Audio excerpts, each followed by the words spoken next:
Assalamualaikum warahmatullahi wabarakatuh. Alhamdulillahirrabbilalamin. Wassalatu wassalamu ala asrafil anbiya'i wal mursalin wa ala alihi washabbihi ajma'in. Alhamdulillah, anak-anak, kita bisa bertemu kembali di pelajaran pendidikan agama Islam dan budi pekerti. Sebelum kita masuk kepada materi, mari kita awali dulu pertemuan kita dengan membaca doa. Bismillahirrahmanirrahim. Allahumma aftah alayya hikmataka wansur alayya min khazaini rahmatika ya arhamar rahimin. Rabbi shrah li sadri wa yassir li amri wahlul 'uqdatam min lisani yafqahu qawli. Selamat pagi anak-anak. Semoga kita di hari Jumat yang mulia ini, di hari Jumat yang penuh berkah ini, semoga kita berada dalam lindungan Allah. Semoga kita bisa mendapatkan ilmu yang bermanfaat. Juga untuk orang tua kita yang sedang bekerja, sedang mencari rezeki, semoga mendapatkan rezeki yang banyak, halal dan juga berkah. Amin ya rabbal alamin. Mari kita mulai pelajaran kita hari ini, yaitu tentang berbaik sangka dan beramal soleh. Ada yang bisa menjelaskan apa itu berbaik sangka dan apa itu beramal soleh? Untuk pertama kita akan membahas dulu tentang amal soleh. Pengertian amal soleh adalah menjalankan suatu perbuatan baik dengan niat karena Allah dan hanya mengharapkan ridhonya. Jadi amal soleh itu terdiri dari pertama perbuatan baik, kedua niat karena Allah. Jika perbuatannya baik tapi niatnya bukan karena Allah, belum bisa disebut amal soleh. Atau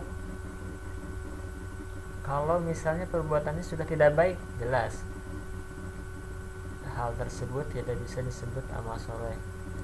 Misal perbuatan baik, sholat atau sedekah, tapi sholat kita tidak karena Allah, maka belum bisa disebut amal soleh. Apalagi kalau perbuatannya tidak baik seperti mencuri atau membicarakan orang lain, jelas hal tersebut bukan amal soleh. Amal soleh termasuk perintah Allah, karena dengan beramal soleh maka akan tercipta kehidupan yang tentram dan bahagia. Karena semua perintah Allah pasti akan mendatangkan ketentraman dan kebahagiaan. Kemudian dasar beramal soleh terdapat dalam Al-Quran dan juga ada dalam hadis, tapi yang akan kita bahas sekarang yang dasar dari Al-Quran terdapat dalam surat Al-Baqarah ini ya, yang bunyinya a'udzubillahi minasyaitonirrajim, bismillahirrahmanirrahim, walladzina amanu wa 'amilus solihati ulaika ashabul jannah hum fiha khalidun.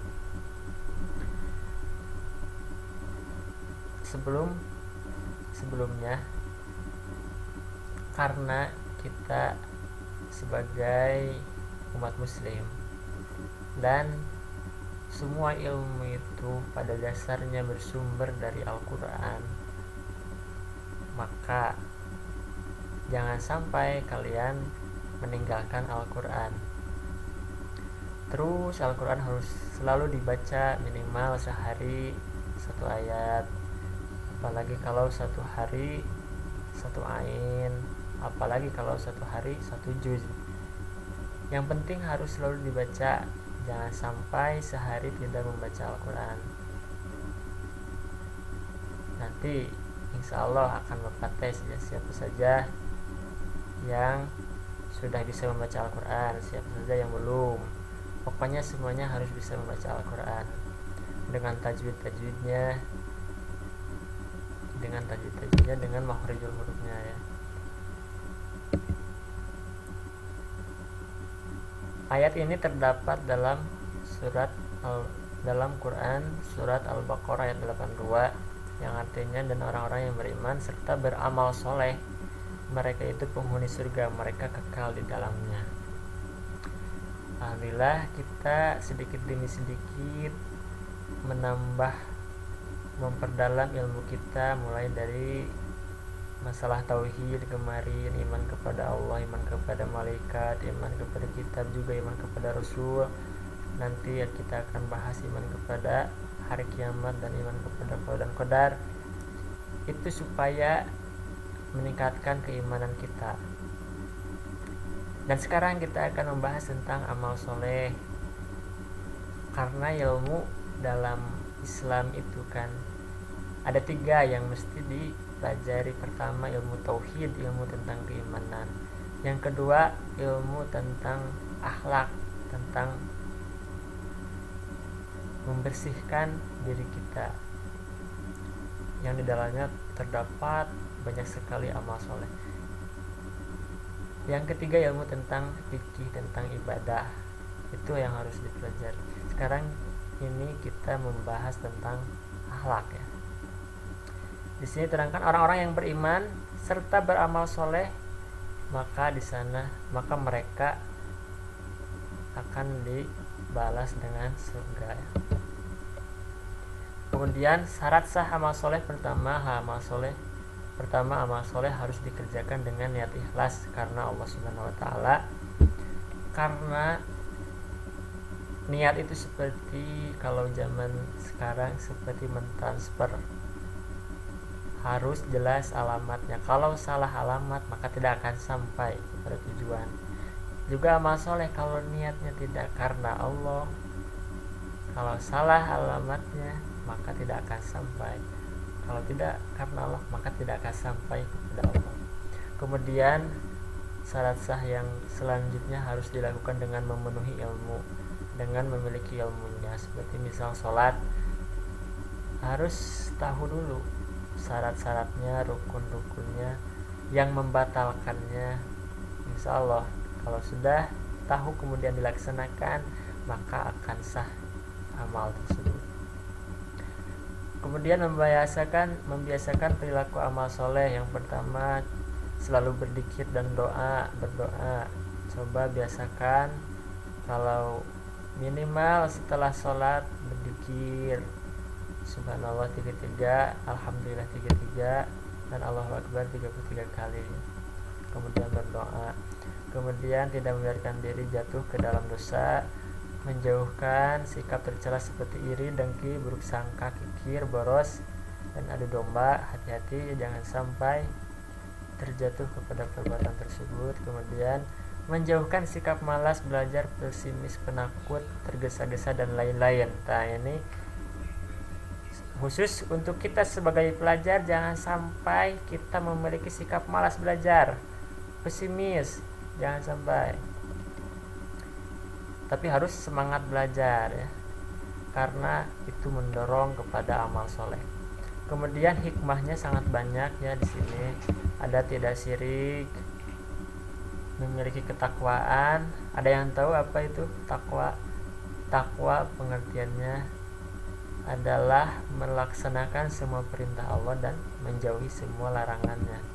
Insya Allah kalau biasa beramal soleh akan memiliki ketakwaan.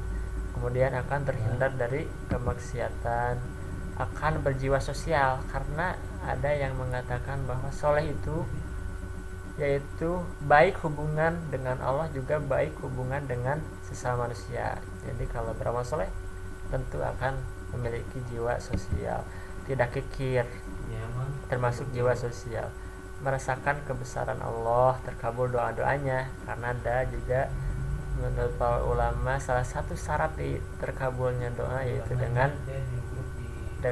beramal soleh, yaitu dengan melaksanakan perintah Allah. Akan banyak saudara karena berjiwa sosial tadi ya, akan memiliki kejujuran, berhati ikhlas, sehat jasmani dan rohani, dan memiliki kedisiplinan. Kemudian kita masuk kepada husnudon. Apa itu husnudon? Secara bahasa husnudon itu yaitu baik sangka.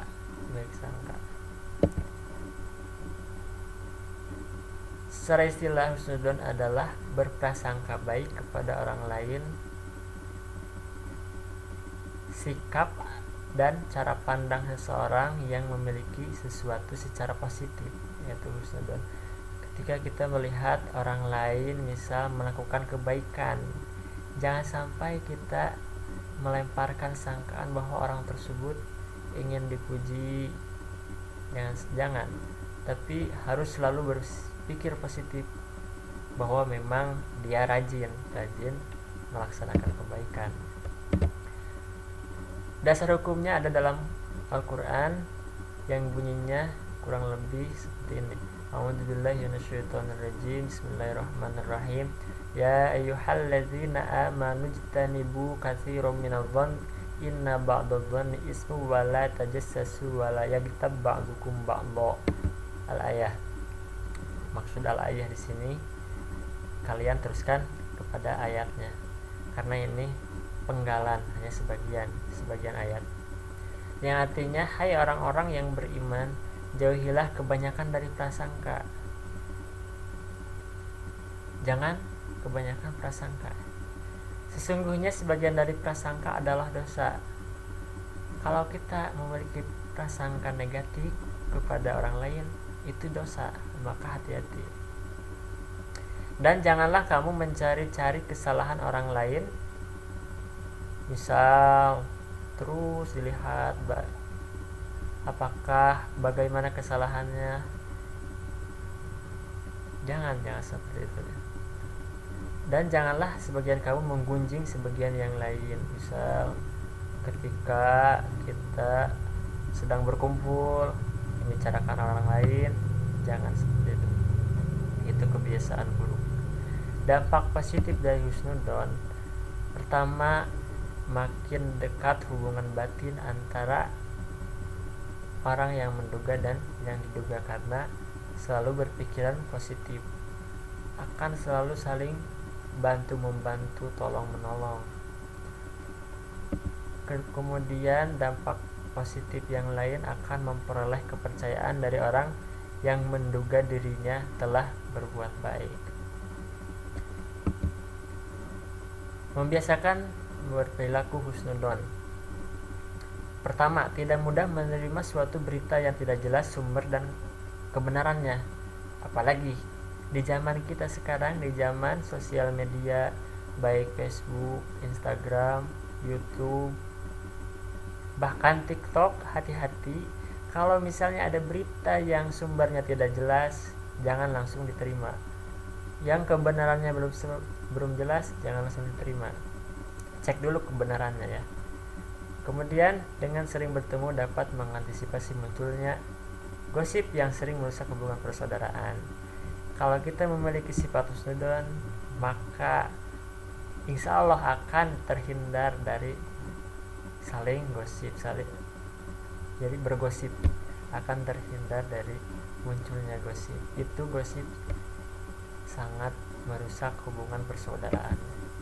Sekian untuk materi kita hari ini. Untuk tugasnya silahkan isi LKS-nya. Jadi diseling ya, LKS. Kemudian pertemuan kedua kemarin kan tidak dari LKS, sekarang pertemuan ketiga silahkan diisi lagi LKS-nya ya. Bagian A, bagian B, dan bagian C semuanya isi. Untuk absen biasa nanti di akhir pertemuan akan Bapak share linknya ya melalui Google Form ya. Sekian yang bisa Bapak sampaikan. Kalau ada pertanyaan bisa nanti melalui WhatsApp group. Sekian, wassalamualaikum warahmatullahi wabarakatuh.